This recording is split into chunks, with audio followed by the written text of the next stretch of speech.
Hi there, Aquarius. Thank you for joining me for your monthly forecast for February. This month begins with a wonderful alliance between your two ruling planets. Your traditional ruler is Saturn, located in your sector of future and also friendships and group activities. Uranus is in the part of your scope to do with the way you think, your ideas. And they're both feeding into Jupiter, the planet of expansion, optimism, and of course good fortune, which is in itself in the most expansive part of your scope. So this trio's influence remains very positive for you. But the Sun is also in your sign as this month begins, although Mercury, the planet of communication, is in a muted sector in week 1. But there's plenty to be excited about and plenty to anticipate this month. Not least on the 4th, Venus, the planet of love and affection, moves into your sector of everyday communication too, joining up with Uranus and also with Mars. They're not going to be exactly conjunct, Venus and Mars, this month. When they are, that would give your words and ideas particular potency. But the midpoint between Venus and Mars is nonetheless very, very helpful to you.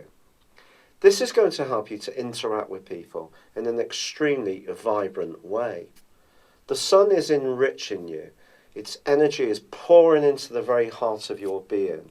This is going to recharge you from a physical viewpoint, and that trio of influences between Saturn, Uranus, and Jupiter is most certainly very progressive. On the 4th, there is also, however, a quarter moon, and this occurs in your sector of emotions and family. There could be something that you encounter in the following week where not everybody is necessarily going to get the dazzling ideas and the direction of travel that you're heading in. But try to take that in your stride. It's also important not to go against your own best interests from an emotional viewpoint. But once Mercury makes its way into your sign, I really do feel that you're going to catch fire. You're going to feel so alive with possibilities. It is true that on the day before, on the 6th, Jupiter does go into a 16-week retrograde. If you're thinking of travelling in that period of time, signing up for a course of study, or perhaps retraining in some kind of way, it could be a real life-changing transition for you. It can really help you. Do not see Jupiter as retrograde as being a negative. It's an opportunity for you to get more out of your zest for discovery. This comes particularly in its opposition to Uranus, which can see your mind buzzing with possibilities.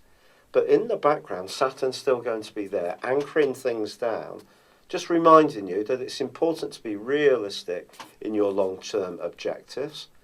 And although some people can see you as someone who is a little different and forward-thinking, you and I know that there's a duality to Aquarius people, and we can be very, very much welded to what makes sense too.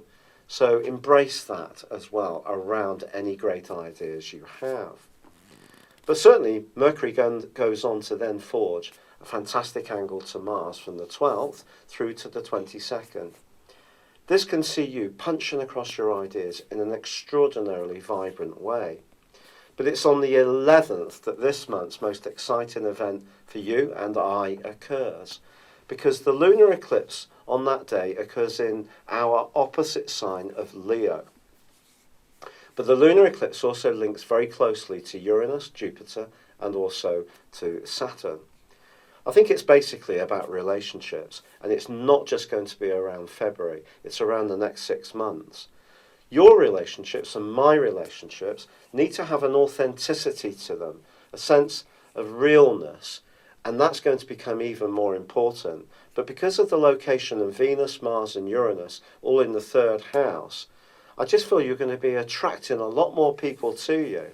And perhaps there are going to be some people who are fascinated by you, but don't stick around forever during this next half year. There may be others that come in and continue to orbit you closely for many moons to come. On the 16th of the month, however, the Sun does relocate into Pisces.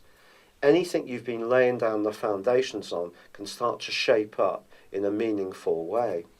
Could also be an improvement in finances that comes from this. But then Uranus is joined by Mars in that sector of everyday communication. And a little bit of the rebel rouser can come to the fore. If there's a side of you that tends to kind of understand what's required in a more orthodox sense, you can push against that a little bit. If there is something that needs to be said, you will say it. And especially if it's something that's been really buried for some while. Pluto's still in the background. It's going to be angling up to Uranus, but particularly to Mars, and it may see something erupt to the surface that may need saying. Remember, anger that's buried leads to the potential for depression. And we suppress our immune systems. And I do feel that Aquarius people generally just like things to be straight, out there in the open, and they understand that not everyone will necessarily agree with you. But it's just about people understanding that your viewpoint is valid. And that's going to be a massive part of the next 6 months. Surrounding yourself with people who get your right to be you, get your right to your voice, find your voice, and express it authentically. But then, of course, the Sun goes into its own eclipse and then combines with Neptune on the 26th. On the same day, Mercury works its way into Pisces and starts to contact the North Node across the heavens in Virgo. The North Node is reminding all Aquarians of the need to be sensible around long-term financial, fiscal and investment situations, not to be too reckless. But this is a solar eclipse which does or could see us tripping the light fantastic a little bit around ideas and injecting them with greater imagination. And that's really can be a very good thing, but just be mindful that Mercury is in its detriment and full in the sign of Pisces. And so if anyone approaches you with a get-rich idea, or you suddenly find yourself really caught up with something that's gripping you, take it back down to where Sagittarius and Saturn are, which is all about checking out, making sure that the knowledge around them is sound, the information you have is workable, and that will protect you. This can be an absolutely glorious month. It's a month when ideas that have been on the back burner can really catch fire once Mercury joins up with Aquarius. It's a month when someone can find your personality, your way of expressing yourself, to be absolutely captivating from a romantic viewpoint. Relationships generally are going to be lit up in the next 6 months, and there can be a passion and sensual element to this. It's really just down to Neptune on that solar eclipse and also the role of Mercury, which can distort the reality a little bit. But stay grounded, stay real, and there really is the sky to reach for, and you can reach for it handsomely. Thank you for joining me. Good luck, and goodbye for now.